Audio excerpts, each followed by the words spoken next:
I just got done editing the first part of this week's episode, and I'm going to put it out today, which is Monday, so you'll have it a day early. I think it'd be good to listen to the first 13, 14 minutes of it.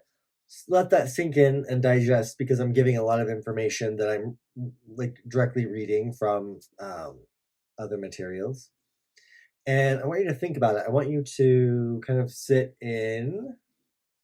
I think it would be good to kind of sit in the ideas presented there. And then on Wednesday, we'll have our normal drop of the episode, which is about a half an hour. So enjoy this first part, take it in, sit in it, stew in it, relax in it, and and then I'll see you guys again on Wednesday.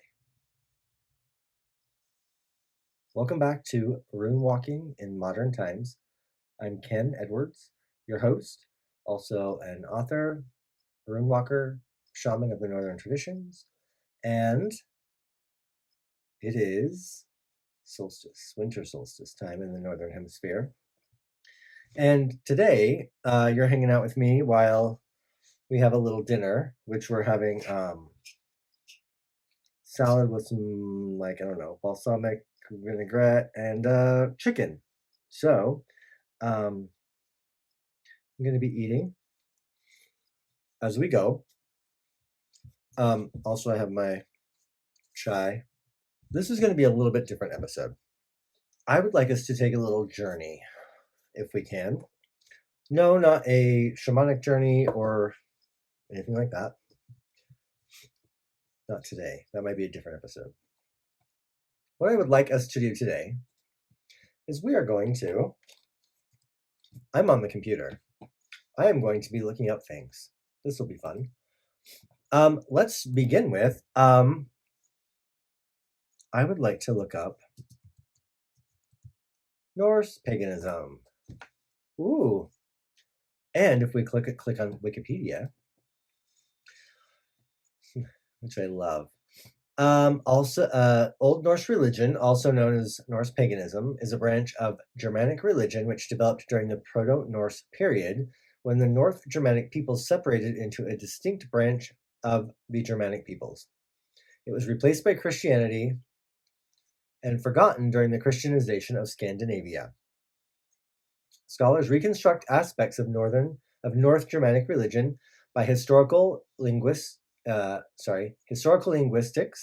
archaeology, toponymy, and records left by North Germanic peoples, such as runic inscriptions in the Younger Futhark, a distinctly North Germanic extension of the runic alphabet. Numerous Old Norse works dated to the 13th century record Norse mythology, a component of North Germanic religion. Yes, that was a mouthful. Now, let's go here. Hold on. I'm going to do one more paragraph in this because I think Old Norse religion was polytheistic, entailing a belief in various gods and goddesses. These deities in Norse mythology were divided into two groups, the Aesir and the Vanir, who in some sources were said to have engaged in an ancient war until realizing that they were equally powerful. Among the most widespread deities were the gods Odin and Thor. The world was inhabited also by various other mythological races, including the Jotnar, dwarves, elves, and landwights. Norse cosmology revolves around a world tree known as Yggdrasil, with various realms existing alongside that of humans named Midgard. These include multiple afterlife realms, several of which are controlled by a particular deity. Now, Old Norse religion according to Wikipedia, right? Okay, this will be fun. What I would like to look up now is we're going to look up paganism. And we're going to define that. So, which I love.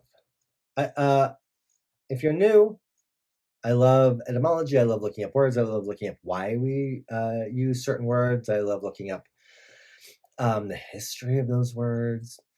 I would like to go to Britannica.com and then maybe Merriam-Webster after that. So, here we go. Paganism. Christian term used to designate those religions that do not worship the God of Abraham. The figure central to both Christianity and to other Abrahamic religions like Judaism and Islam. Christians have used the terms paganism and pagan, which typically carry pejorative connotations, to draw clear distinctions between themselves and those they believe are worshiping false gods. This is fucking fantastic, by the way. Throughout most of the history of Christianity, few, if any, of those labeled pagan have adopted this label for themselves. However, since at least the first half of the 20th century, the term has been reappropriated as a self-designation by a family of related new religions. Often called modern pagan or neo-pagan groups, they are inspired by the religions of Europe, North Africa, and West Asia. They are that were rendered extinct by the spread of Christianity and other Abrahamic traditions. So, oh, folks. Okay. You're probably wondering, literally, what the fuck are we going to talk about today?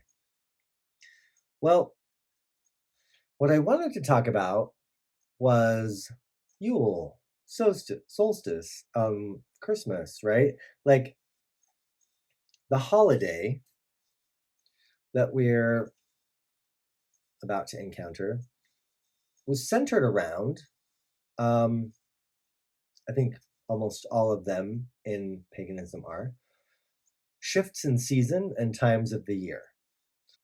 Because those of us who grew up in, Western civilization or in this, post monotheistic implementation of culture and society here, we associate this holiday with a god. Not entirely wrong, right? But they've been combined and married together, whether they're Celtic or Norse or whatnot, and pulled together into these certain times of the year, and we associate the holiday with gods. Now, I think it's really easy to do with solstice. And what I'm talking about, it's easy to do, is pull the god out of the situation. Hold on. What we're going to do now is I'm going to go back and we're going to look at the Merriam-Webster definition of paganism. Actually, I'm going to go to pagan. Hold on. I'm going to go back to paganism. I'm going to read that one first. Paganism, according to Merriam-Webster.com. 1. Spiritual beliefs and practices other than those of Judaism, Islam, or especially Christianity. That immediately puts us in opposition, by the way. So my advice to you, stop associating yourself as being the anti-Christian, because right there, that will stop a whole bunch of shit. So let me go back. 1. Spiritual beliefs and practices other than those of Judaism, Islam, or especially Christianity, such as A, the spiritual beliefs and practices of ancient polytheistic religions, B, the beliefs and practices of contemporary religions or spiritual movements based on ancient paganism. 2, a religion based on paganism. 3, the quality or state of being a pagan. Let's click on pagan. Pagan. 1, a person who practices a contemporary form of paganism, such as Wicca, or a neo-pagan. 2, This is old-fashioned and often offensive. I love that the dictionary tells you that. A person who is not religious or whose religion is not Judaism, Islam, or especially Christianity, heathen. B, history, a follower of a polytheistic religion, such as Rome. 3, the literary, one who has little or no religion and who delights in sensual pleasures and material goods, a non-religious hedonistic person. Now, as an adjective, of or relating to or having the characteristics of pagans. Now, I would like to look at, I love etymology. I think it's called etymology. No, Etymonline is a great website that I use it a lot. So I'm going to enter pagan into their little search. Pagan, circa 1400, perhaps mid-14th century. Person of non-Christian or non-Jewish faith, from late Latin, paganus, in classical Latin, villager, rustic, civilian, non-combatant. Noun, use of adjective meaning of the country, of the village.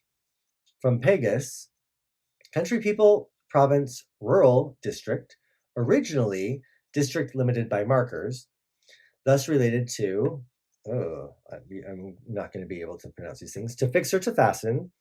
The religious sense often was said in the 19th century to derive from conservative rural adherence to the old gods after the Christianization of Roman towns and cities.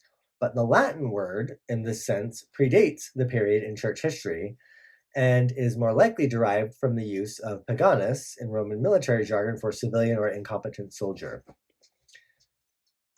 which Christians picked up with a military imagery of the early church. The English word was later used in a narrower sense of one not a Christian, Jew or Muslim. Similar words or related entries.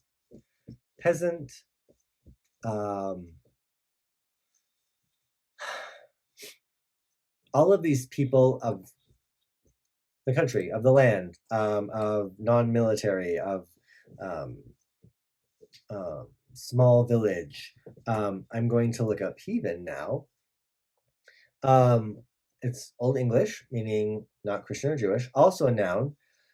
Heathen man, one of a race or nation which does not acknowledge the God of the Bible, especially of the Danes, merged with the Old Norse, meaning heathen or pagan, from Proto-Germanic. Yes, so then it gives a couple of those others.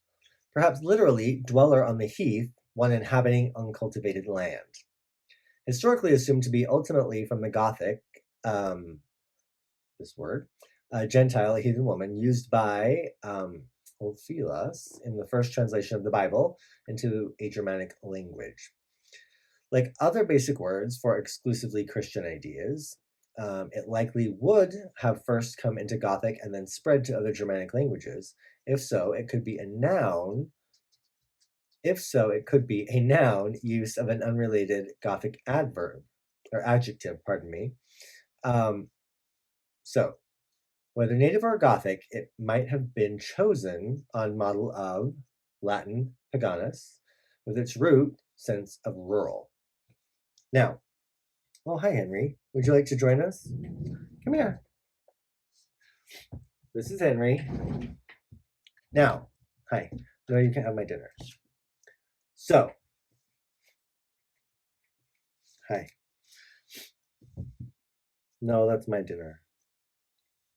So again, take this information presented in this first 14 minutes, sit in it, absorb it, think about it, do your own research a little bit into it, and then I'll see you back here on Wednesday, the 20th of December, 2023. May your year be filled with health, wealth, strength, and virility.